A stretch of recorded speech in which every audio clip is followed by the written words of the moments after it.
Tu peux pratiquer le yoga pendant des années et ne jamais toucher ce qui le rend vraiment vivant, le prana. Pas seulement dans ton corps, pas seulement dans ton souffle, mais dans tout ce qui vit, bouge, vibre et se manifeste.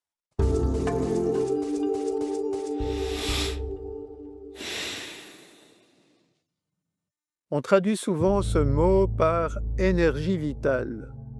C'est vrai, mais ce n'est pas encore assez précis.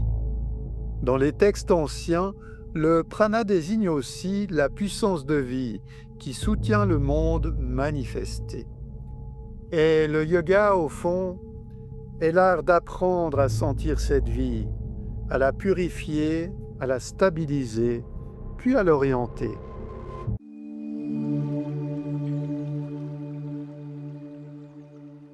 Dans la tradition indienne, prana ne désigne pas simplement l'air inspiré.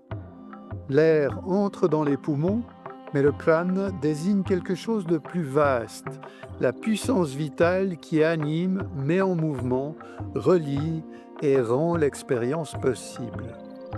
Dans les Upanishads, le prana apparaît comme l'un des grands principes de vie, sans lequel les facultés ne tiennent pas.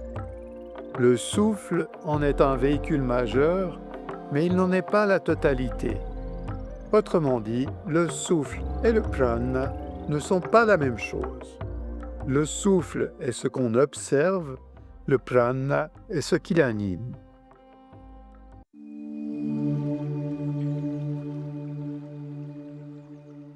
Mais il faut être précis. Dans la lecture classique du Samkhya Yoga, le prana n'est pas l'absolu ultime. Il appartient encore à Prakriti, la nature manifestée.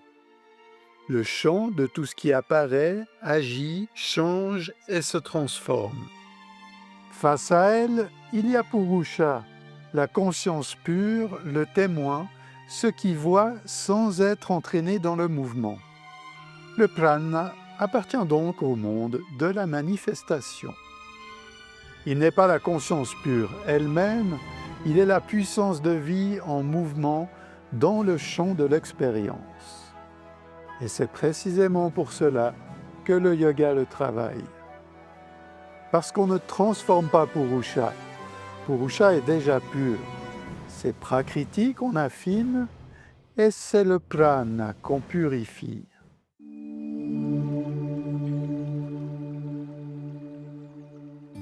Dans le yoga, le lien entre le souffle et le mental est fondamental. Le Hatha Yoga Pradipika le dit clairement. Quand le souffle est instable, le mental est instable. Quand le souffle se stabilise, le mental se stabilise aussi. Le Yoga Sutra présente ensuite le pranayama comme une régulation du souffle qui transforme la qualité de l'expérience intérieure. Autrement dit, on ne calme pas l'esprit par la volonté. On agit aussi sur le souffle et à travers lui sur le prana.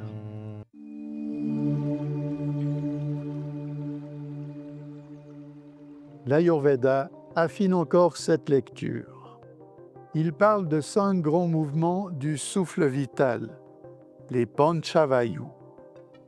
Pranavayu reçoit, il gouverne l'inspiration, les sens et l'attention. Apanavayu descend, il élimine, ancre, stabilise. Samanavayu rassemble et transforme. Vyanavayu diffuse dans tout le corps. Udanavayu s'élève. Tu n'as pas besoin ici de retenir tous les noms. Ce qu'il faut comprendre, c'est que la vie intérieure n'est pas vue comme une masse confuse. Elle est vue comme une intelligence en mouvement qu'il faut harmoniser.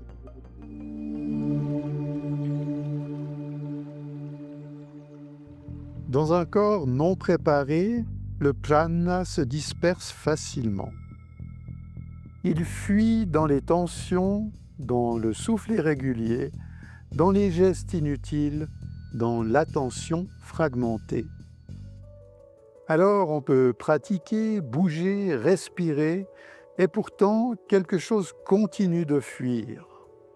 C'est pour cela qu'une pratique peut rester extérieure, même quand elle est belle en apparence.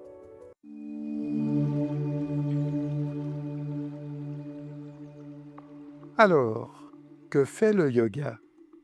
Il organise. Les asanas stabilisent la structure. Le pranayama affine le souffle et l'attention rassemble le mental. Et peu à peu, le prana cesse de partir dans toutes les directions. Il devient plus stable, plus disponible, plus habité. À ce moment-là, la pratique cesse d'être seulement physique. Elle devient intérieure.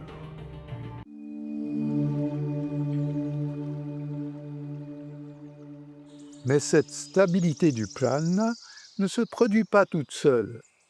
Et c'est exactement là que les bandhas deviennent essentiels. Parce que les bandhas ne servent pas à bloquer la vie. Ils servent à empêcher la dispersion. Ils donnent une direction intérieure à ce qui autrement continuerait à fuir.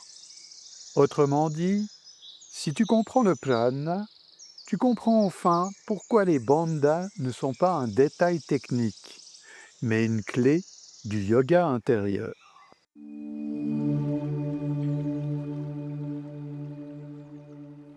Le prana ne se voit pas comme un muscle, mais il se ressent.